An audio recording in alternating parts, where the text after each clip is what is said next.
Today I am ready to discuss so-called trend in aesthetic medicine and in cosmetology and cosmetic chemistry as well. And trends are something which become trendy, and sometimes this trend disappears faster or later. It happens with many of them. And as I work in this big, beautiful beauty industry since mid of 90s, so it would be about 30 years now, I've seen a lot of trends coming and going, and sometimes coming back again. In the week just finished the trade show, another one, and obviously when we are working on the trade show, we have a booth of the brand, a lot of people who are asking about trendy things. And what we've been asked this year, probably I should start from something which fortunately no one asked in this show, but even 3 months ago on the last show we participated, we've got this question: beef tallow. First of all, I couldn't believe when beef tallow became a trend, because it sounded like a joke. But about 1 year ago, I was contacted by really big media in the United States asking my opinion about the beef tallow application on the face. And apparently that was a huge trend all around TikTok and media and some celebrities, and everyone suddenly started to apply this beef tallow on the face, and even some company sold 50,000 of jars filled with the beef tallow for their own firm. So anyone been speaking about it. And actually about beef tallow, it's not even the question. For the people of my generation, and probably for people with my heritage, I am from the Northern Europe. Originally, I am Estonian. And for people of my generation and people from the North, we knew beef tallow. It was a trend before you knew the word trend or even can spell aesthetics. So beef tallow, that's what our mothers applied on our faces in the days when it was really cold, when it had been freezing. And you know why? Because we didn't have anything else in 70s in Northern Europe, and especially in the countries which been in the USSR borders. So beef tallow been applied on the skin for centuries as all other types of animal fats or tallow to protect the skin. Because obviously, it contains lipids, it contains fatty acid, it is fat. So it protects the skin at some point, because when you apply fat on the skin, it creates this protective layer. But what is wrong with beef tallow? First of all, it contains a very specific fatty acid, which many of them, they are pro-inflammatory. So they can inflame the skin, not only soften and nourish it. And anyway, the nourishing effect, it's not superior to the effect of the modern moisturizers, because modern industrial moisturizer, even non-expensive and simplest one, they are much better. Also, these fatty acids, they are not very friendly to the human skin lipids, so they can dissolve them, they can damage skin barrier, and they can decrease skin barrier function. And if you lack other evidence, these fatty acids are not microbiome friendly. Human microbiome will not thrive on the beef tallow, and beef tallow is oxidizing very quickly. And if you are from my generation, and if you've been applied with beef tallow at least once in your life, you remember aroma. You never can forget it, because it's very animal, it's very raw, it's unpleasant. And you know why it is so unpleasant? Because it starts oxidize almost immediately. So it's full of byproduct of the oxidation. And another aspect of this beef tallow trend, which really fascinates me, when I started to ask journalists why they're so excited about it, they responded then, Gen Z love beef tallow, it's natural, so we follow the trend of Gen Z. And I'm very sorry, Are we speaking about the same Generation Z, which is so eco-conscious, which are caring so much about the animal cruelty, and who are looking for cruelty-free skincare? Because I have a surprise for you. Cows didn't donate this beef tallow. They've been killed to get it. It is an animal product. It is a part of the killed animal. And actually, we don't use product of animal sources in the skincare for many years. It is simply forbidden. If you go to the legislation, if you check out the legislation of European Parliament, you will see that all product and ingredients of animal sources should be very specifically registered. And they are banned for cosmetic use. So I don't understand how beef tallow came to the market. So I've been worried about it. And I've been speaking about it openly on the socials, but suddenly it disappeared as fast as it came. So just it started in the, I believe it was last autumn of 2024, and it was quite active during the winter time. In the spring, on the trade show, people still asked us about it. Last time, I heard this question in June, probably, and silence. Everyone forgot about it. That's the beauty of these trends. They can be forgotten. And I really hope that beef tallow will be forgotten forever as a cosmetic ingredient. But there's still a lot of trendy things. And living through all this trend, I remember very well this trend of nanomaterial. Oh my God, everyone was quite hysterical about it. In each booth and each stand of the trade show, you'll see this famous word, nano. And a lot of cosmetic ingredients manufacturers, they started to offer this nano-sized material, nano-sized ingredients, because the whole idea of this nano-sized materials was about the penetration of these ingredients. Because it's a kind of fair question when people are skeptical about the skincare. A lot of people, they think that skincare doesn't penetrate into the skin at all. Actually, it is. And it's more difficult to stop skincare ingredients from the penetration than to obtain the deeper penetration of ingredients, because that's a simple rule. An ingredient has a small size, and actually we know the number, so the size of ingredients should be 500 Dalton max. Everything smaller than 500 Dalton penetrates through stratum corneum, through epidermis, and can go until the dermis layer. If the size is larger than 500 Dalton, this ingredient stays on the surface. And nano-sized ingredients, they are really, really small. What is nano? Nano, it is a Greek word, mathematical term. It's a terminology from mathematicians. They love Greek words, right? Like medical doctors. And this nano means it's 10 in minus 9 step. So it's very, very small, like 0.000801. And these very small molecules, they can penetrate into the epidermis, into the dermis level, but apparently no one thought that they can go even further, because they don't stop in the dermis. And first really worrying research was published almost immediately, the first year when this nano trend started. And it was published by L'Oreal, by the way, and it was really well done. It was a good deal of L'Oreal to publish this honestly, because they did a lot of science about it.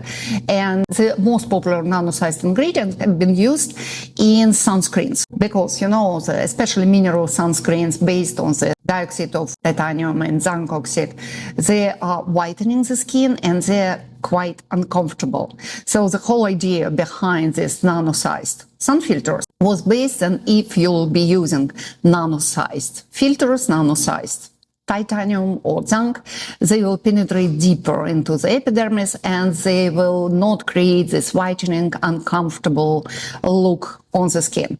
And it's really penetrated deeper. It penetrated so deep that it was found in the spinal liquid of mouses, of laboratory animals. And unfortunately, these laboratory animals, they died quickly after testing of these nano sun filters. But first, they've been paralyzed because apparently when nano-sized minerals, they are going through the bloodstream and cross to the nervous system, they are toxic. That's a metal intoxication, which is very dangerous. So this story about nano-sized sun filters was stopped almost immediately. And for some months later, people have been still speaking about nanoproteins or nano plant extract or nano whatever. And actually it was such a rubbish because nanoproteins, what is a protein? Protein, it is a very long chain of amino acids. We call protein molecules which contain about hundreds of amino acids and more. So they are big. They cannot penetrate into the skin. So you cannot make nano from the macro world. So it's disappeared quite quickly, but the memory of this nano catastrophe, it is still with us. And when I visit the raw material conferences and raw material trade show, I see a lot of stands with a big red wording, non-nano. So now it sounds better. So, and people are asking, is it nano? Because now everyone is afraid of nano. Actually, nowadays it changed a bit because with new coverage and with new specific transport particles, once again, we are speaking about these nano-sized filters, but it is an absolutely new form. So in the manufacturing of these nano-sized filters, there are a lot of efforts to block their penetrations deeper than the stratum corneum. So it's still the hope to make sunscreens a little bit more comfortable, but obviously now when we understand the danger, we don't do it. Probably one of the most active trends now is so-called PDRN of salmon, or famous salmon DNA, which suddenly you see a lot of celebrities on social speaking about the benefit of this salmon DNA and how great it works for the skin, how it's rejuvenating or nourishing or creates a glass skin effect or whatever else. And once again, on the trade show, there are a lot of booths offering this PDRN treatments and PDRN creams and skincare. We don't do it, and I'm not planning to include PDRN of salmon in any of Medar formulations. And actually, when I see the PDRN in the advertisement and on the socials, my only question was, again, because it is not new. PDRN of DNA of salmon was registered as a patented ingredient in 1980. And it was one of the first skincare ingredients launched by Croda laboratory, which is amazing company, and they are producing and creating amazing new ingredients. But they registered DNA of salmon in 1996. And now suddenly it became popular. Tell me more about the horizon of planning. Sometimes you should wait for 20 years. And yes, in the mid of 90s, it sounded really great. And we've been in 90s, we've been using a lot of animal sources ingredients. And actually, it is not even the DNA of salmon raw. And it's not really the raw. It is salmon sperm. And DNA is really transformed to the fragments of polynucleotides of the DNA, so it's kind of fragmented and changed DNA of salmon sperms, which is used as an active ingredient because it has some biostimulating potential, as almost all of amino acids have. That's why we are using amino acids as skincare ingredients. For example, we are using arginine in the mid-air skincare formulation for mature skin and for menopausal skin, because it really helps to strengthen skin and it really helps to get this beautiful lifting effect. And these fragments of nucleotides from the salmon sperm, they get this effect, so they improve the skin repair abilities, and it can stimulate the skin regeneration, and also it helps dry skin because it's nourishing. There are a lot of fatty acids in the fragments of these salmon sperms. Does it make salmon sperm, PDRN of salmon, any better than peptides? No. Peptides are much better. First of all, we understand the mechanism of action of each peptide, and now we have more than 600 peptides registered for cosmetic use. So we understand more than 600 mechanism of actions. We understand how each of peptides interact with each type of skin cells. We understand that they are absolutely safe. They are not going into the bloodstream. They are not interacting with any other types of cells.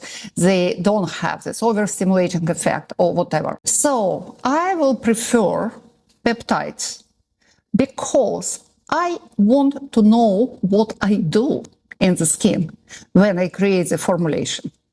I am not really happy with the stories and it is stimulating largely.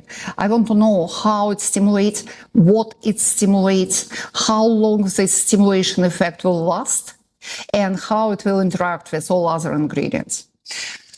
Is it better for the dry skin than organic oils? No, because we can create the blend of organic oils, helping to restore all types of deficiency in the skin. We can use skin-identical ceramides.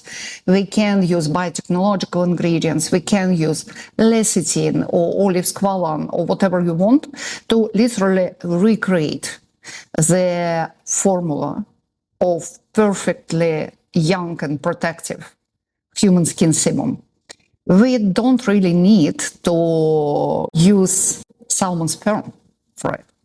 And another thing about the PDRN of salmon, it is, yes, we lack of scientific evidence. Papers published on this subject are really poor in evidence, and I'm trying to follow it because I'm curious, and I never found any kind of non-engaged commercially published research about PDRN. It is always producer or manufacturers who are sponsoring this research. But also, it's not only about the lack of scientific evidence. It's about our conscience as well.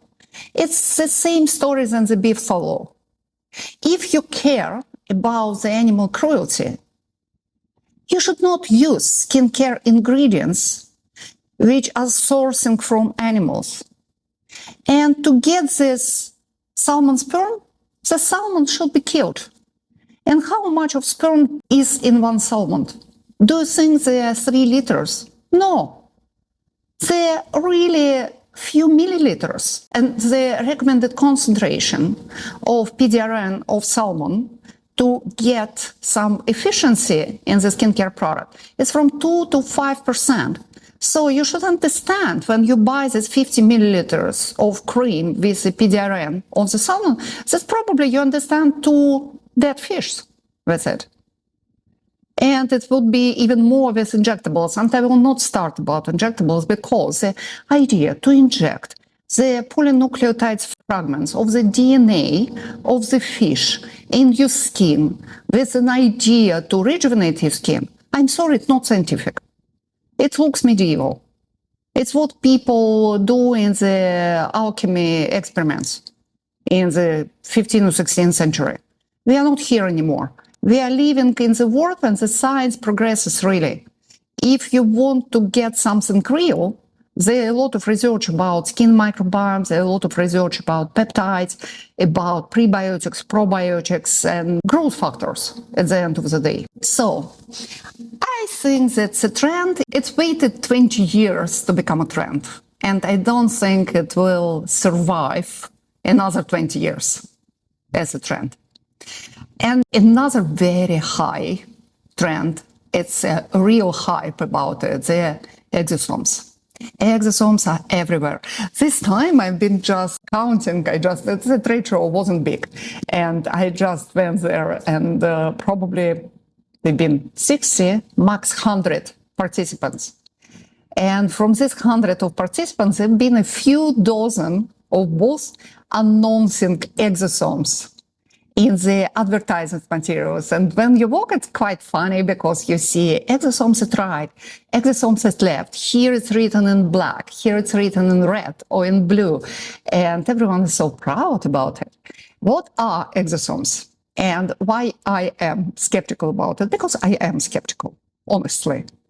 Exosomes, they are transport particles used by any type of living being on the planet Earth in their body. There are exosomes traveling in the trees, exosomes traveling in plants, in flowers, in mushrooms, birds, fish, animals, and finally in us, human beings. So exosomes are very universal because our body sometimes needs to send packages from cell to cell. It's kind of, I don't know, UPS, DHL, post service, mailing service with different kind of materials. The question is, why you want to use these packages and why you want to hack this delivery without knowing what is in the parcel? There are two types of exosomes which are trendy now. And first type, it is human exosomes. And this one you should be very worried about. Actually, there are only 3 countries when these human type exosomes not banned for now. They are not banned in Taiwan, South Korea, as I remember, and surprisingly in Australia. But in Australia, that's some specific administration control for the use of the human exosomes. But anyway, it is possible. It was repeatedly forbidden and not registered for any types of use in the United States by the FDA, despite dozens of years of research in medicine and in the pharmaceuticals. They're not registered for the use right now. And for skincare, it's not registered, it will not be registered even as the dream. And it was repeatedly banned by China, which should just give you a little bit more information about how dangerous it is. Because ingredients banned in China, they should be very dangerous. Because China is more liberal. At least it was more liberal in the registration of cosmetic ingredients until recently. But exosomes were never registered, and human exosomes, they are absolutely banned for use in China, as well as in the European Union, United States, Canada, and so on. So why they are banned for so many countries? Because human exosomes, first of all, we know that human exosomes are used by viruses and prions. That's a parcel which transmits infection from cells to cells. And human exosomes, most of the time, they are coming from the umbilical blood. So that's blood of placenta after birth, donated by women who gave birth. And for me, it's also an ethical question because it doesn't sound right. Right? Use the placenta material and umbilical blood of women who, for some unknown reason, signed the documentation to donate it for the cosmetic industry. So for me, it doesn't sound right at all. It really sounds wrong. And also, we don't know how healthy these women have been. Because in the documentation, they're always saying that these women been completely healthy, they've been thoroughly tested, but I don't understand how it is possible to test women for all viruses known for humanity. And it is certainly impossible to test women for prion infections because we know so few about the prions. We know that they are dangerous and they can sleep in our body for dozens of years and wake up one day just revealing some very dangerous medical conditions, but we can prevent it. So that's also the question how we can use it, this umbilical blood. Also, our body uses exosomes not only for the transfer of infection. Exosomes are used by our body by immune system, so they can modulate immune reaction of our body. Yes, it can be anti-inflammatory, but also it can suppress the immune activity of our body, or it can hyperactivate our immune system, creating unexpected allergy, creating dermatitis, creating autoimmune condition at the same time. It is a well-known risk. It's mentioned in many papers published about it. And another thing, that's a horizontal DNA exchange. Because, yes, exosomes, they are used by our body for DNA transfer. Would you like to get DNA for someone else circulating in your body?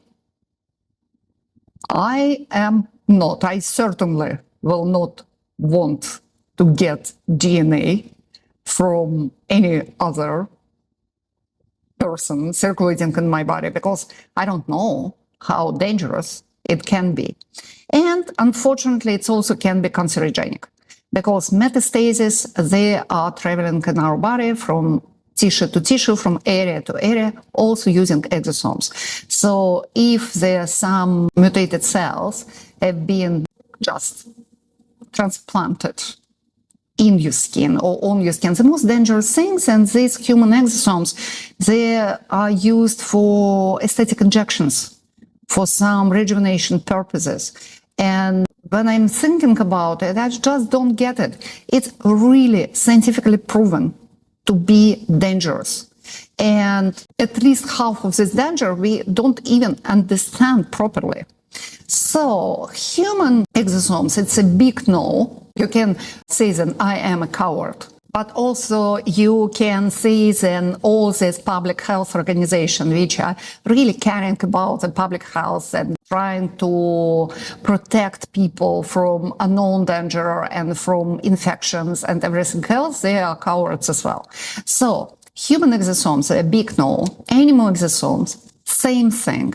Absolutely. Everything what been told about human exosomes, it's applicable to the animal exosomes as well. And now that's another type of exosomes, which is largely used now in the skincare formulations. They are plant-derived exosomes. And here we come from the tragedy to the comedy. Because the use of animal and human exosomes can lead to the absolutely tragic consequences. But the use of plant-derived exosomes is pretty much harmless, but in the same time, it sounds so comic for me. When you understand what are exosomes, you will ask the same question that I asked when I've seen it in the first time. But why? Each and every of plant extract which we are using in the skincare contains a lot of exosomes. So it's impossible to take off exosomes from the plant extract, only if you do it on purpose. So when you have the cucumber, or blueberry, or citrus, or aloe vera juice, which you are buying for $10 and apply on the sunburned skin without even thinking about it, okay, you are using aloe vera exosomes. There are a lot of exosomes of aloe vera helping you to repair your skin after it was damaged by the ultraviolet. Because Exosomes, it's an absolutely natural and essential part of any type of plant extract. And yes, in the plant extract, we have a lot of active substances. For example, I love Centella asiatica. I love it very much. It is an amazing ingredient. We buy it in the Madagascar from one of the oldest plantation of Centella in the world. It was never been chemically treated. And why I'm buying Centella from there? Because Centella contains very specific substances called asiatic acid, asiatic and madecasoside. And maybe you heard about the madecasoside because now there are some products based on the madecasoside selectively. But all of them, they are transported in Centella in the exosomes. So when we are using the Centella extract, these have different exosomes. One type is filled with madecasoside, another type is filled with asiatic and so on. When they are working all together, when they are traveling all together on your skin, as a plant extract, you add to each of these ingredients the natural synergy of these active substances, because the Mother Nature creates everything on the planet, plants included, creating this synergy for purpose. A lot of plants, why plants have so many of antioxidants? Because antioxidants, they protect plants from the different type of external damage, including the air pollution and the ultraviolet. And when you apply this antioxidant on the skin, you get this synergetic effect. A lot of plants, they contain vitamin C, traveling in plants in the exosomes, transporting this vitamin C to the area when vitamin C is needed by plants. But vitamin C in the pure form and vitamin C in the plant extract, they have different kind of action. And most of the time, this plant synergy, it is amazing. And it works really great for the skin. Sometimes we're just trying to do it more selectively, and so we just derive one or two substances from the plant extract. For example, we derive escin from the horse chestnut extract because it interacts selectively with venous vessels, strengthening the venous wall. And so escin is used in the pharmacology for the varus veins treatment or for hemorrhoids treatment. Sometimes we do it because other part of the plant can be irritating or overstimulating for the skin. So sometimes there are some reasons. But just derive exosomes to be able to say exosomes, it doesn't sound right because you already use them. And the first argument why plants exosomes are better than plant extracts, so you can derive exosomes containing some specific active molecules from one plant and create solution which is be more concentrated in this substance than this or that plant extract. Okay, it is an argument, but still it's lack of scientific evidence, then it will work better.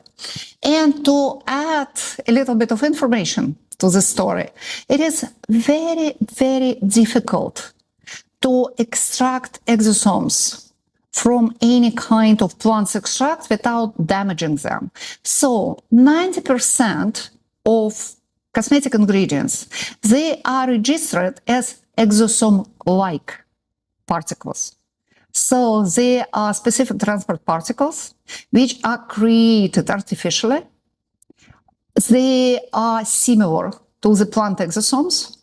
And just scientists, they take some active substances and they fill these transport particles with these substances and use them for this or that cosmetic purpose. And sometimes it's so funny. I remember one of the last trade shows, they've been very nice aesthetic nurse, which we discussed different things during the show, including exosome strand. And she came and she showed me the box of the new cosmetic product which she bought I believe for $200 or $250. And in this box, they've been 4 small vials, each by 5 milliliters. And it was called in the big red letter, exosomes extract.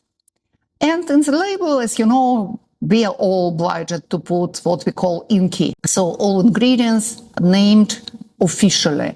INCI, it is International Nomenclature of Cosmetic Ingredients, which each ingredients used in the skincare should be registered. And so in this nomenclature, this exosome extract, I started to read it and I started to laugh because it's impossible to resist, because they even been no exosomes in this product. They've been cucumber and aloe. And oh my God, like French people say, chapeau. We take out the hat to people who can market cucumber with aloe for $250 for 20 milliliters of this solution, just naming them exosomes. So for me, it's kind of comedy, and this trend, I don't believe that it will stay for a long time. And now there are a lot of scientists and dermatologists who are really stupefied by this trend. It just recently, I've been listening to one of my favorite cosmetic chemists on social. She has an amazing Instagram account. It's about cosmetic lab muffin. And she invited one American dermatologist. And this lady, this doctor, she was really surprised by this trend. And she was like, I don't get it. Exosomes, first of all, they are huge. They cannot penetrate into the skin. They're so much bigger than 500 Dalton size. Also, exosomes, they're everywhere. They're already in the plants. Why you need it? And so you'll see that dermatologists are very skeptical. Scientists are extremely skeptical about this trend. But marketologists, they love it. So it's hardly advertised. But I don't think it's really a long-lasting trend. And actually, speaking about the trend, I hoped so much 20 years ago when I started to work on my first formulation based on peptides and probiotics, then peptides will be the trend. Because peptides absolutely worth it. Peptides being a revolution, it's still revolutionary. They are innovative, highly efficient, scientifically proven to be efficient and safe. And they're amazingly predictable. We understand how to use them, and they really change the whole landscape of the skincare industry. Same about prebiotics, same about probiotics, same about biofermented ingredients or plant-derived stem cells, which actually, by the way, plant-derived stem cells, they're all so highly concentrated in natural exosomes. They're literally the concentrated solution of natural exosomes in stem cells. So, and they're really worth it to become a trend. But for some reasons, peptides never been a real trend. Only now people start speak about it, but instead they're still speaking more about exosomes. And I really want people to speak about peptides, speak about prebiotics, probiotics, microbiome-supporting skincare, because when we create skincare based on the real scientific evidence and not on the hype or trends, we work for the active longevity of the skin and our body. We healthify the skin and not beautify it.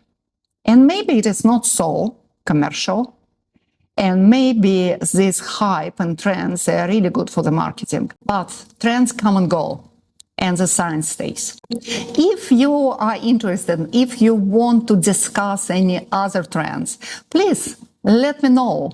Leave a comment on the YouTube or in the other podcast platform when you are listening to this episode, or just go to our socials, Meder Beauty Instagram account or my personal account, Dr. Tina Meder.